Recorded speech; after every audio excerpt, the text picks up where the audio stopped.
So my boyfriend bought a dehydrator, you can see it here, and he just helped me bring it from the garage, and I've decided I want to try to dehydrate my starter to have a dry backup for it. As you can see, the minimum that it can do is 35 degrees, which I think is going to be okay for the starter.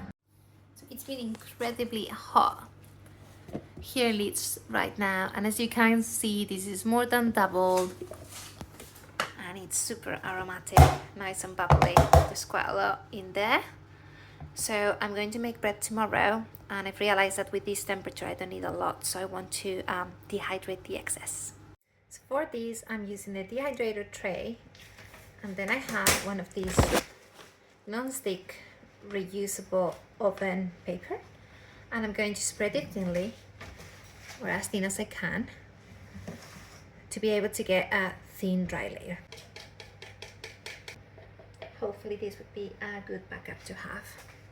So there you go, I'm going to feed the rest so that I can make bread tomorrow, but I only need 80 grams because I'm making 800 grams of bread at 10%. And then for this, I'm going to spread this kind of nice and thinly so that it can dry thoroughly, because you don't want any spare moisture that's going to allow mold to potentially grow on it long term, and you want long-term storage.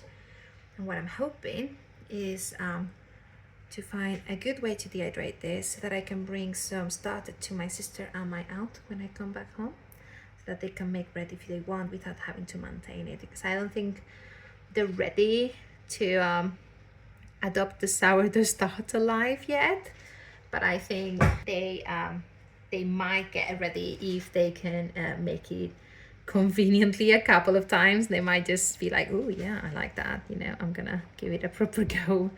So basically I'm trying to spread the word.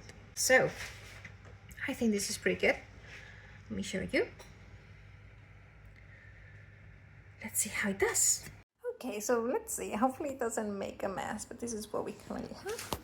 So it looks like it's clean, and going to switch it on, and as you can see, the temperature starts automatically at 70.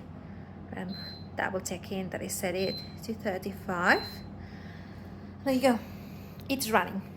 All right, so it's been 2 hours, and this looks quite dry, but I think this is important for me to show. Can you see those dark spots? If I put this away, they'll grow mold. So we're gonna leave it another couple of hours and see how it does. Okay, so it's been about 4 hours now, 37 degrees. Let's see if this is looking any better.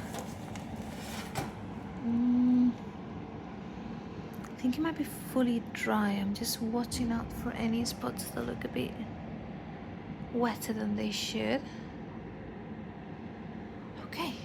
Okay, so if this is fully ready, it should be completely dry.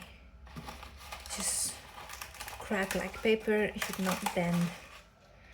If there's any weaknesses, so you see, it's been 4 hours and you can see it. I thought it was dry, but in the underneath there's some gaps that are a little bit wet still.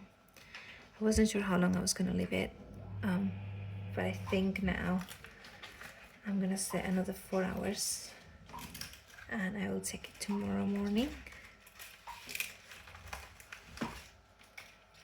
I'm gonna put it upside down.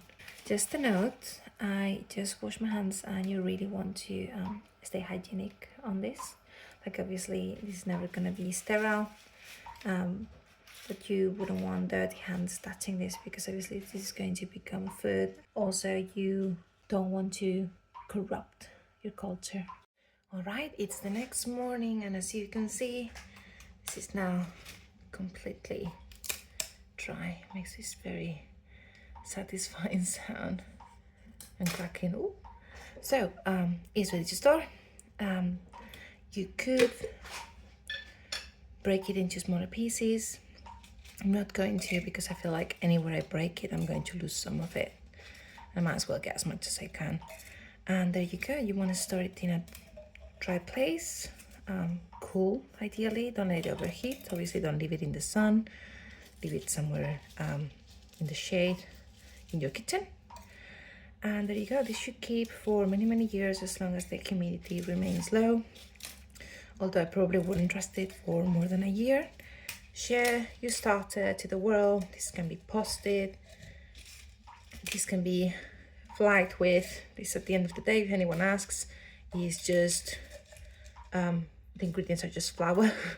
I mean, obviously it's got the starter in it, but you never added it to it. So officially this is just flour.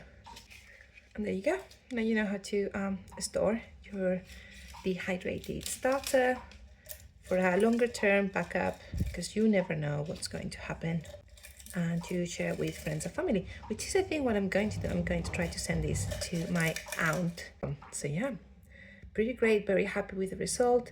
I'll be testing this and I can show you guys how to revive it. So basically just want to add equal parts water, give it a good mix and give it a good feed. That should be enough to get it back.